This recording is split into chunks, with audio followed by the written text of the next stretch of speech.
Okay, good morning everyone, and Hazak Baruch. Thank you for joining us on this beautiful Friday morning, Erev Shabbat Kodesh. Parashat Vayeshev, my friends, is the beginning of the whole story with Yosef and his brothers, and it's a parasha that is the first of three parashiyot, and finally concludes, I guess, in Parashat Vayigash. I mean, Vayhi is where Yaakov dies, so I would just, I would say it's Parashat, the parasha that we're in, and then it continues to next week, part 2, and then it ends in 3 weeks. We see the happy ending. And if you don't know how the story ends, then first of all, don't listen to my class today because I'll ruin the ending. But also, feel free to fast forward to the next two parashiyot. If you can't hold it in, if you can't wait for the ending in 3 weeks, then I give you permission to read ahead in the Chumash to next week's parasha and the parasha after that. But my friends, Yosef is someone who's a very interesting study.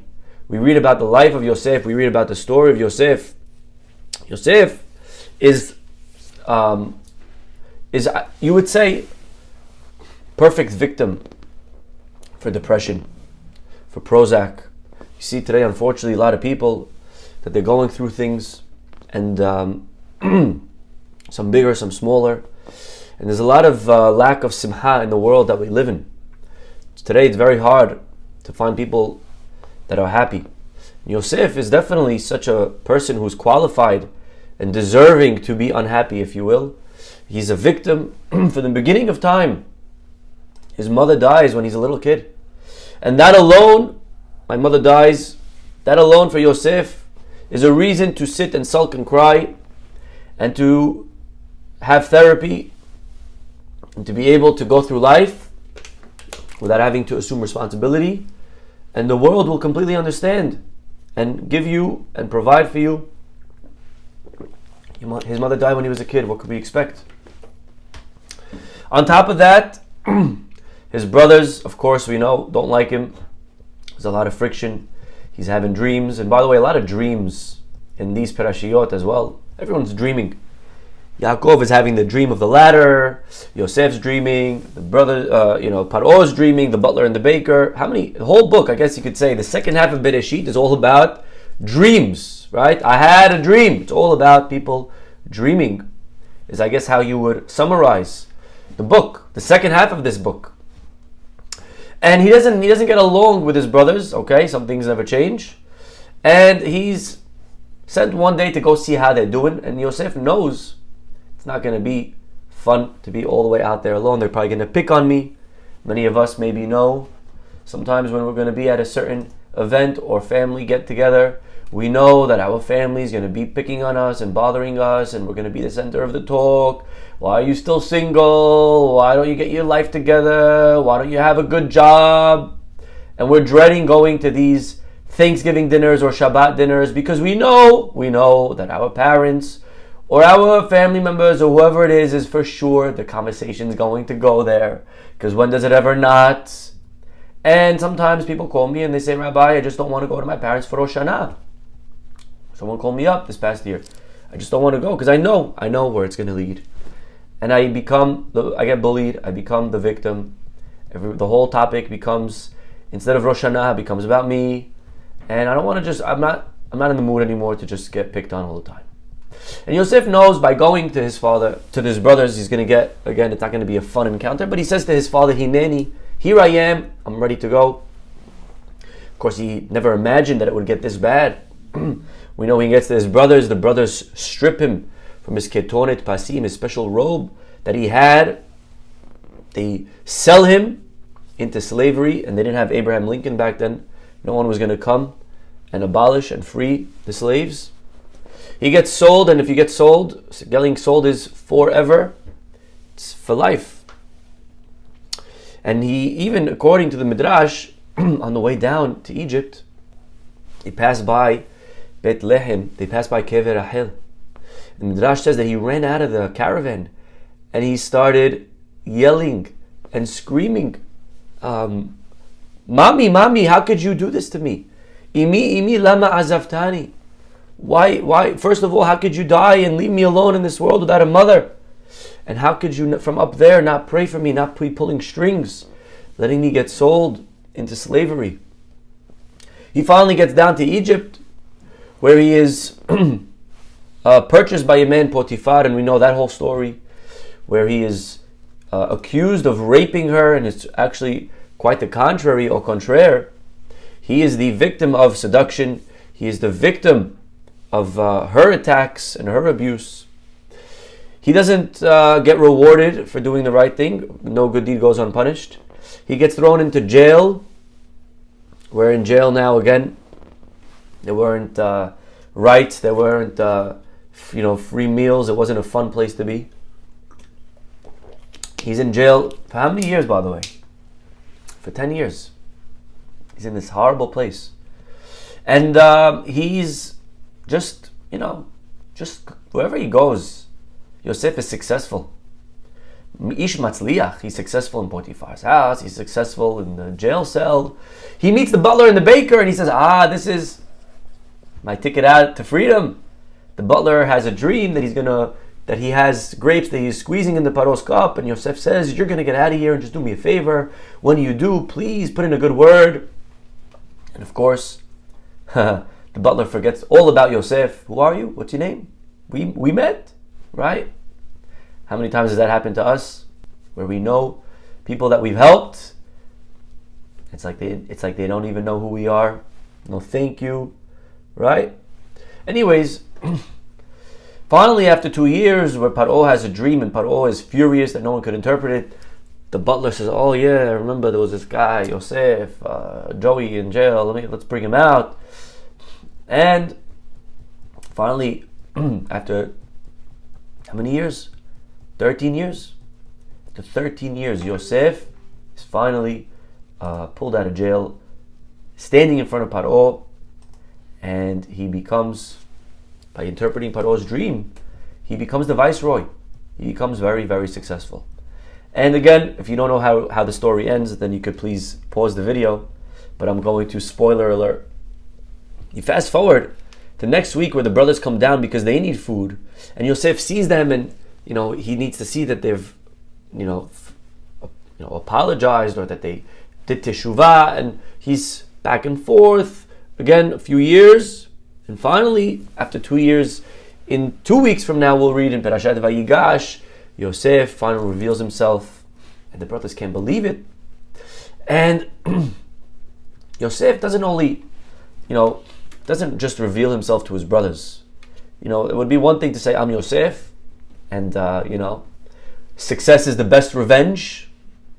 And we find Yosef nowhere on that page of revenge. You know what Yosef says to his brothers? Al te'atzevu. He says, guys, don't be sad. Are you sad? Are you upset? You look, something's bothering you? Don't worry, guys. It's all good. It worked out. Look at me. And it's amazing to see that this guy Yosef can have such an attitude, such a mentality. Like, what? Are you serious? You're telling them not to be sad? They should be begging you, please, Yosef. We're sorry. And Yosef's trying to give them comfort. They're fine. They've been living with their father for 22 years. You were the one that was robbed from your childhood. You were the one that had to suffer, that had to sit in jail, that had to sit in slavery. You're the one that's the victim, Yosef. But Yosef's the one calming them down, apologizing to them. You may say, well, Yosef reached a level that he was able to detach from his emotions. He became this very rigid, congealed, logical personality, where he no longer allowed the circumstances of life to affect his emotions. My friends, that would be a very big mistake. It's not true. Rabbi Jacobson points out that actually, of all the people in the entire Tanakh, of all the people in all of our books, who cries the most? Who cries the most? Think about it. Avraham Avinu cries one time, we find in the text. I'm sure he cried, but in the text, one time. Yaakov Avinu, 2 times. The one who cries more than anyone is Yosef, by far. Yosef HaTzadik is crying. He's always crying. He's crying in the beginning, he's crying in the middle, he's crying at the end. So don't think for a second that Yosef didn't have feelings anymore. Yosef became numb to life. No. Yosef was very in tune. Yosef was very in touch with his emotions, with his feelings, with his experiences. He even says to the butler, when he's in jail, Yosef, we know at the end of the parasha, he sees the butler, he sees the baker, and one day he goes over, he says, Madua penechem ra'im hayom. He sees that they're very zo'afim. What does zo'afim mean? He sees that they're down, right? The same way some people look when you see them in shul on a Sunday morning. Right? What's going on? What happened? And Yosef sees these two guys in jail, and he says, guys, why are you so sad today? Now, I'm not sure what Yosef was expecting. They are in jail. There's almost zero chance they're going to get out of there. Why should they be any other facial expression but sad and down and depressed? But that's what, Yosef's going around jolly. Yosef's got a skip in his step. Yosef's happy. What do you guys, what's going on? It's a beautiful morning today. What could be the problem? I don't see why you guys at all. There's no reason. Yosef, it boggles his mind why they should be sad. It's an amazing day, right? Okay? Today, by the way, if you see someone sad, you don't even ask questions. Today, you're more bothered if you see someone happy. Today, you see someone smiling like, whoa, what's going on? Everything okay? What are you on? Can I have some? Today, you see someone that's smiling, you get nervous. What happened? What's going on? Yosef didn't live in 2022. So Yosef, he sees someone sad, and Yosef is confused. Why are you sad? So Yosef is someone who's not detached from his emotions. Yeah, there's no way to say such a thing. I want to share with you a beautiful thought that Rabbi Jacobson brings down, my friends. Two people can go through life with really very similar experiences, very similar stories. Two people could really grow up with similar backgrounds. Of course, no one's the same, but very similar. And yet it's possible for those two people to come out with very different outcomes. Yeah, and what makes the outcomes different is not the story, not the facts, but really the difference really lies in how each person chooses to see their story. It's the parts of our lives, parts of our story that we choose to highlight and to emphasize. It's called, in psychology, narrative therapy. You see, we all have a story. The story began when you were born, maybe before, but let's begin from there. And when we're born, already we start writing our story, our childhood, our teens, get married, and the story right now is being written by every single one of us. We're in the middle of writing our story. And really, the question is, the story can't change. The story is the story. But what we are in charge of is what parts of the story do we meditate on? What parts of the story do we emphasize? It's called, again in psychology, reframing. If you have a picture, someone gave you a picture, you don't like the picture. The picture doesn't go with the house. You can't change the picture, but you can choose the frame. The frame, my friends, is really up to us in life. Reframing means not to change the story. You can't change the picture. But we can change how we choose to see the story. How do we tell the story? And really, Yosef is the first person that we find that knows how to reframe. The story is the story. And again, we just spent a few minutes studying the story, and the story is not a good one. But we're going to see how Yosef is able to change how he sees, how he interprets the story. When he meets the brothers in a few weeks and he tells them that, don't worry guys, I forgive you. What does he say? He says something very interesting.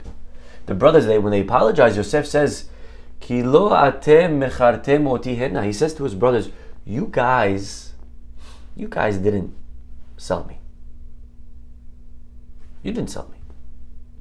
It was Hashem who, finish the sentence, it was Hashem who sold me, right? That's not what Yosef says. Yosef doesn't say that. Yosef says, guys, it wasn't you who sold me. I was actually sent here. Actually, Hashem sent me here. And Yosef is teaching his brothers two chidushim. Number one, it wasn't you, it was Hashem. And number two, more importantly, it wasn't a sale, it was a mission. It was sent. I was sent here. Because if he remains in the mentality that I was sold here, not by you but by God, then God becomes the perpetrator. Then instead of being angry at you, I'm angry at God. But Yosef realizes, and he teaches us, that in life, we can't change the story, but we could change how we want to interpret the story. He changes the whole story from sell to send. There's a very big difference between selling something and sending something. You see, in both cases, I'm sending you from here to there, to a different domain, and I'm selling this from here to there, to a different domain. So they share that denominator. But the difference between a sale is that in a sale, the object that we're selling doesn't have a say. It's an object. Something's happening to it. It's a victim. In a sense, when I send someone on a mission, it's done with shlichut. It's done with their consent. They have to agree to go. When I send someone to go deliver this package, they're agreeing. That's number one. And Yosef says to God, to his father Yaakov, Hineni, here I am. I'm ready to go, Father, on any mission that you send me. Maybe scary, maybe difficult, but I'm ready to go. Like Pinocchio, right? Hineni, here I am, Dad. Whatever the mission is. Matter of fact, every one of us, we have to realize when we came down to this world, Hashem came to every one of us. Maybe you don't remember this, but he came to our neshama, and God says, I want to send you down. This is what your life's going to look like. Are you ready? And every one of us said at the time, yes, here I am, Hineni. And we were ready to come down to the mission that God had prepared for every single one of us. And not only do we come down with a mission, but number two, before you send someone on a mission, you make sure that they're capable to perform that mission. And number three, the person that we're sending is not passive. Again, he's active. He's involved. The Rav Soloveitchik says that when it comes to Yom Kippur, we know that one goat we send into the Kodesh Kodashim, we kill it and we put the blood in Kodesh Kodashim, we sprinkle it, right? Ahat ve'ahat, right? 1 down and 7 up. Right? Sorry. Achad lemala v'sheva lemata. 1 up and 7 down. So, the goat is taken, the blood is taken into the Holy of Holies. And what happened to the other goat? The other goat, we know, is La'azazel, is thrown off a cliff. And Rabbi Soloveitchik has a beautiful essay where he points out that really the sinner, like this goat La'azazel, are very similar. This goat is just suspended in air. It's falling. It's allowing things to happen to it. Gravity is taking it down, and it has nothing that it can really do. And this is the life of a sinner. Life of someone La'azazel, the life of someone who's a victim of circumstances, so to quote unquote. It's someone who doesn't do anything about it. It's someone who just stays there, seeing themselves as just unlucky. And this is what's happening to me, right? I'm falling off a cliff. And Yosef realizes nothing in life happens to us. We're never sold. No one's taking me and sending me there and selling me there. I was asked, and I agreed to this at least once upon a time before we came into this world. And I can be active. I can be a participant. I can be involved. And I am capable of passing this test, this challenge. Yosef over here, he's reframing. Yosef could choose to see, you know what, I'm a victim and I'm sold and my mother died. and my life stinks, and now I'm just gonna, receive free things, freebies. Yosef realizes, I'm not a victim, I'm sent, I'm on a mission. And really, everything in life that we're going through, we have to ask ourselves, do we want to right now choose to see that as a sale, or as a shlichut, or as a sent? That choice is up to us. What happened to us when we were children, what happened to us by somebody else, even depression, Rabbi Jacobson points out, a person could choose, and sometimes there's a chemical imbalance. A person could ask themselves, am I sold into this depression, or was I sent into this depression? Believe it or not, even depression could be a shlichut. If a person realizes that this is something that Hashem put me into, and it's up to me now, what do I want to do with that depression? Yosef woke up, and every day of life, what Yosef woke up and says, I am choosing to see today as a mission. Sometimes we're sent to dark places. It's a mission that I don't want to necessarily go on. Sometimes you're not always sent on a mission to deliver mail. Sometimes you're sent on a mission to go deliver a bomb to another country and you may die. But it's a mission. And you're capable of performing that mission. And sometimes the places are challenging and difficult. But I was given the tools that I was needed. Moshe Dayan, maybe many of you have heard of him, Prime Minister. He was once speeding 150 kilometers per hour, which in Israel is not fast at all. They say a joke of a rabbi passed away, and he gets to Shamayim and he sees that all of a sudden he's online. He's waiting on this long line to get judged. He thought he's a rabbi, they're going to give him VIP. There's no VIP. All of a sudden he sees this secular Chiloni cab driver, passes away, comes up, he gets VIP right in. They push him right in. And the rabbi's like, did I miss something? What in the world's going on? Guy didn't even keep Shabbat, did nothing. And now I'm cursed every single time on the traffic. And me, I have to wait on this. I'm the rabbi. The angel came, he said, listen, Rabbi, we're going to explain it to you.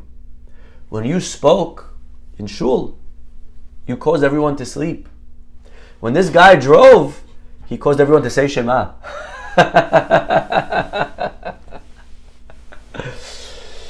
So anyways, crazy drivers in Israel. Moshe Dayan, he was driving. He gets pulled over. 150 kilometers. The police say, you crazy, and you're the prime minister, you have to set an example. He said, listen, he had one eye. He said, I have one eye. Do you want me to look at the speedometer, or do you want me to look at the road? It's an amazing lesson. Sometimes in life, we get caught up looking at the speedometer, the what, the why, the how. Sometimes we forget to look at the road in front of us. We get stuck on the wrong things. We have to realize, mission.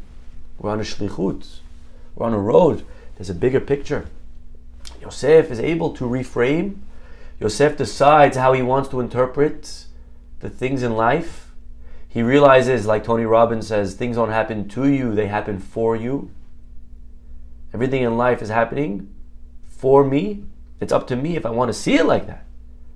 And Yosef is able to take all of the things that happen and carry a positive energy.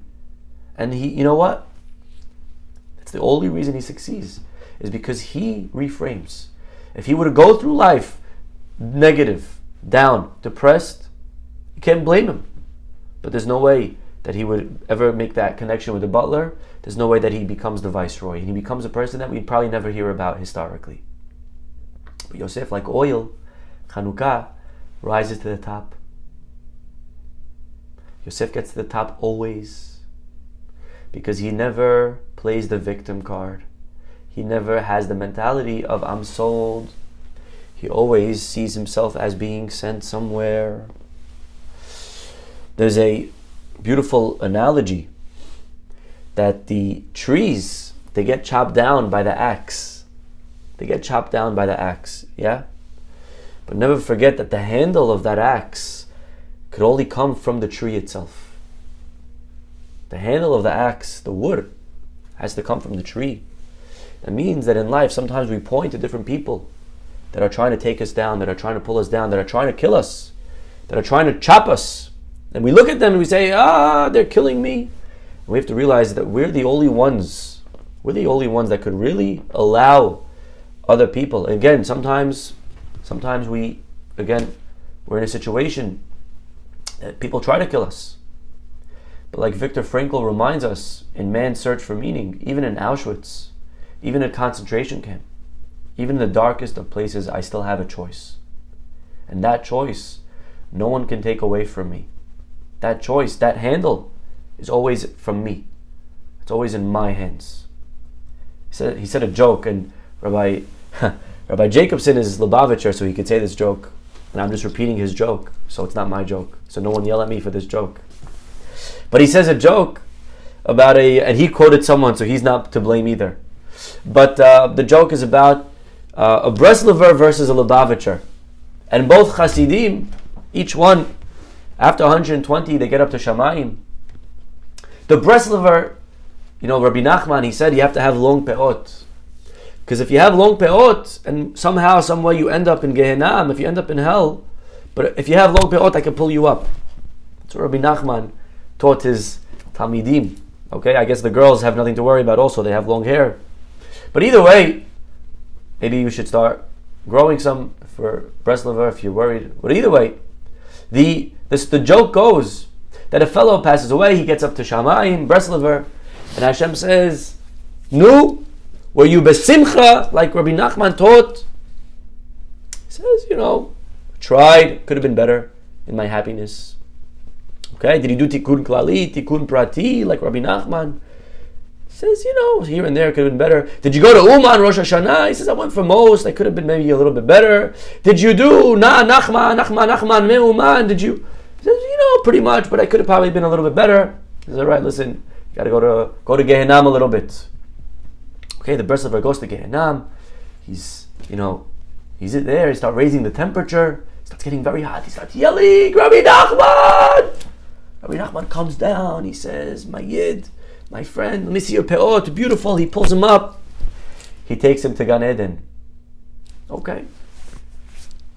The Lubavitcher, he passes away. Also, gets to Shamayim. So they say, "Nu, did you learn the Tanya every day? Did you do Chatat, Chumash, Torah? Did you learn the whole thing?" He says, I did. I tried. Yom Yom could have been a little bit better. And did you love every Jew? Yeah, it could have been a little bit better. Did you go around the world doing, wherever you went, giving a Jew to put tefillin on? He says, yeah, I tried. It could have been a little bit better. Okay, well, you need to go to Gehenna a little bit. Lubavitcher gets down to Gehenna. They raise the temperature. It starts getting very hot. He starts yelling, Rebbe, Rebbe! Lubavitcher Rebbe comes down. He sees the guy in Gehenna. He pulls out $1. He says, here, good luck in your shlichut, right here. I hope you have a lot of luck right here in Gehenna. You see, the message, very powerful. The Lubavitcher Rebbe was teaching that wherever we are in life, we have to always realize that over here we are on a mission. Even in Gehenna, we have a mission. We're sent. Hashem is putting me here. Lady came to Rabbi Wallerstein. She said, Rabbi, I was engaged to this guy. He just broke it off. My company came, they told me that we're being bought out and I'm losing my position. It's already going to be filled. They're downsizing. And I went for a checkup and they found things in my blood, cancer, everything, all categories, financial and health and relationships in 1 week. Just bury me here. Just right now, just bury me. My Wallerstein said to her, I like what you said, except for one word. Instead of bury, use the word plant. Hashem's not burying you, He's planting you. They both go in the ground. The difference is that when you're planted, you put in the ground for a purpose of coming up bigger and stronger. Well, she said, okay, Rabbi, I understand the message. She went out, she realized if I only have a few months to live, I'm going to start making the best out of it. She made brachot parties and she organized classes. Well, she got religious. And a few months later, She went for another checkup. Miraculously, everything cleared up in her work. She was, Baruch Hashem, very healthy. One of the classes that she organized, the brachot classes in someone's house, the guy was single. They had a son who was single. She went out with him. She said, Rabbi, look at this. My health improved. This guy, he's 10 times better than the other guy. Not only that, but he has money. I don't have to go to work anymore.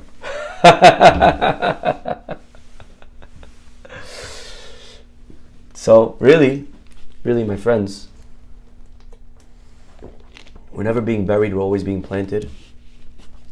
Remember that when there's a will, there's a lot of relatives. That's Rabbi Malka's joke. But when there's a will, there's a way. Things don't happen to us, they happen for us. We're never being sold. We're always being sent. This is Yosef's lesson. Yosef teaches us this very powerful message, my friends. To be able to remember that no matter where we are, no matter what we're going through, I can't choose my story. The facts are the facts. I can't change that. I can change how I want to perceive them. I can change what parts I highlight. I can change how do I say the story. The narrative is up to me. Hashem should help us and bless every single one of us. Like the oil, to always be able to rise to the top, to take whatever challenge comes our way, and to realize that it's something that Hashem has A, given us, B, it's something that Hashem knows we can handle. It's something that we agreed to once upon a time. And by knowing all of these things that we can handle it, we'll be able to pass. And like Yosef, we'll be able to look back and to realize how actually all of those experiences have helped us become the successful people that we were meant to be. Stop over here, everyone. Wishing you all a Shabbat Shalom. Thank you for listening. Have an amazing Shabbat. God willing, we'll see everyone next week. Chanukah is Sunday night. Hope everyone has a Chanukah Sameach and a Shabbat Shalom. Bye-bye.